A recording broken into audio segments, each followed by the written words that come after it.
Arkadaşlar merhaba, kanalıma hoş geldiniz. Bugün sizlere defne yaprağı ve limondan yapılan harika, aynı zamanda çok da meşhur bir şurup tarifi vereceğim. Akciğerleri temizlemek ve bağışıklığı arttırmak için gerçekten mucizevi bir ilaç. Bu tarifi hazırlamak sadece yarım saatinizi alacak, oldukça kolay. Her gün kahvaltı ve öğle, akşam yemeklerinden önce birer kaşık tüketebilirsiniz. Defne yaprağı bildiğiniz gibi solunum yolu organlarının korunmasında çok faydalıdır. Boğaz iltihaplanmaları ve öksürüğün önüne geçmek için lütfen siz de bol bol defne yaprağı tüketin. Ben özellikle mevsim geçişlerinde ya da kış aylarında bol miktarda tüketiyorum. Şurubumu hazır bulunduruyorum ve çok hasta olmasam da bağışıklığımı güçlendirmek için kullanıyorum. Peki defne yaprağından öksürük şurubu nasıl yapılır? Şimdi tarife geçelim.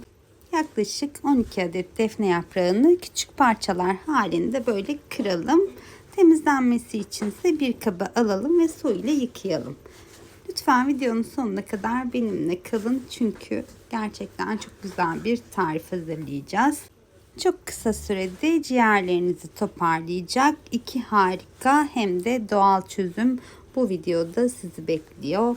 Eczanelerden şurup ya da ekstra çay, herhangi bir ilaç almanıza hiç gerek kalmayacak.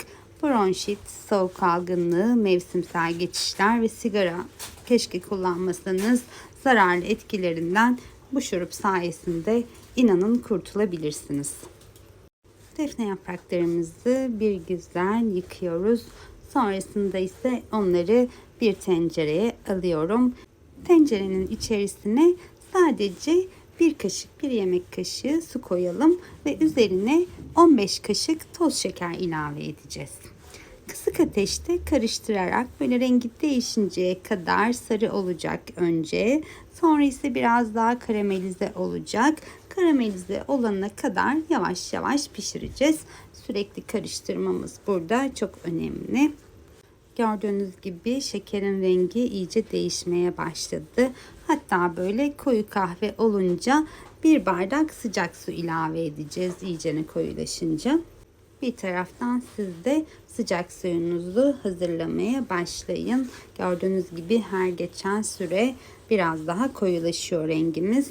Ama söylediğim gibi sürekli karıştırmanız burada çok çok önemli. Kıvamı çok daha güzel olacak çünkü aynı zamanda da sertleşmeyecek. Sıcak suyu da ilave ettim şimdi. Birkaç dakika daha karıştırarak kaynatacağım. Üzerine de yıkanmış defne yapraklarını ilave ettim. Yine karıştıracağım. Sonra birkaç dakika daha ocakta kaldıktan sonra alıyorum ve soğumaya bırakacağım. 30 dakika kadar soğuması yeterli olacaktır ve kapağını kapatırsanız etkisi daha da güçlü olur. Bu bekleme sürecinde ise ben limonumu hazırlamaya başlayacağım. Limonumuzu temizleyeceğiz. Önce bir kaba bir miktar su koyalım. İçerisine de bir miktar karbonat dökelim. Daha önce de size tariflerimde anlatmıştım.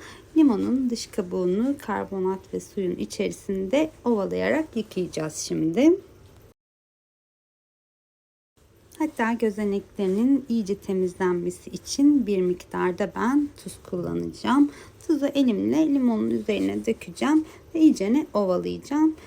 Böyle daha çok içime sinecek. Limonun temizlik işini bu sayede bitirmiş oluyoruz.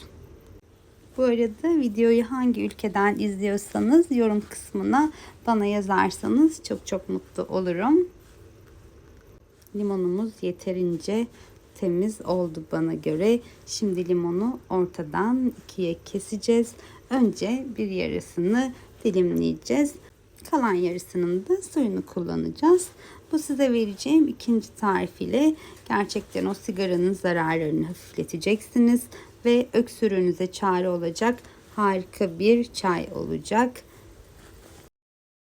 Gördüğünüz gibi harika iki mucizevi besin bir araya geldi ve çok güzel bir karışım ortaya çıkacak. Tam bir şifa deposu hem de evinizdeki malzemelerle bile çok kolaylıkla hazırlayabilirsiniz.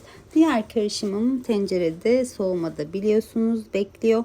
Ben bu arada ikinci tarife geçiyorum. Bir kapta yaklaşık 250 mililitre, yani büyükçe bir su bardağı suyu kaynatıyorum. İçerisine ise 4 adet defne yaprağı koyuyorum. Defne yaprağı ile birlikte 5-10 dakika kaynatacağım. Demini alması için ise 5 dakika kaynadıktan sonra dinlendireceğim. Sonrasında onları bir bardağa alıyorum ve içerisine limon ilave edeceğim. İsterseniz dilim koyabilirsiniz ya da sıkabilirsiniz. İsteğe bağlı olarak da bir tatlı kaşığı bal ilave edebilirsiniz. Her gün tüketmenizde fayda var. Günde 2 fincan bile içebilirsiniz. Hiçbir zararı da yan etkisi de olmayacaktır. Hatta iş yerinizde bile çok kolaylıkla hazırlayabileceğiniz, evinize gelen sevdiklerinize, misafirlerinize ikram edebileceğiniz gerçekten güzel bir içecek tarifi de oldu. Tenceremdeki soğuyan şurubu da bir süzgeç yardımı ile süzerek cam bir kavanozun içerisine alıyorum.